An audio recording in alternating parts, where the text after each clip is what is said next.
অল্পতে অল্পতে বরকত। আওয়াজ করে না বলো। আদব, একটু আগে আমি কি বুঝিয়েছি, মজা তো লেগেছে, ভালো লেগেছে, কিন্তু আদব রাখতে হবে সবসময়।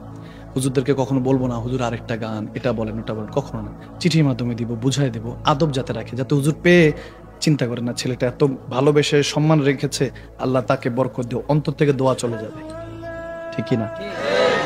সবসময় মাথার মধ্যে আদিনী কুল্লা আদব, দিন প্রতিষ্ঠা আদবের উপর। বড়দের সম্মান করবেন, ছোটদের স্নেহ করবেন। বড়দের সম্মান করবেন এই ভেবে যে তেনার আমল বেশি, অভিজ্ঞতা বেশি। ছোটদের স্নেহ করবেন যে তেনার গুনাহ কম, বয়স কম।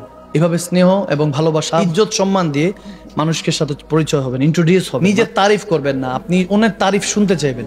গুড লিসেনার্স, গুড লিসেনার্স যারা হয়, যারা ভালো শুননেওয়ালা হয়, তারা ভালো বলনেওয়ালা এবং করনেওয়ালা হয়। আল্লাহ তাবারক ওয়া তাআলা এই সমস্ত কথাগুলি বুঝার তৌফিক দান করুন।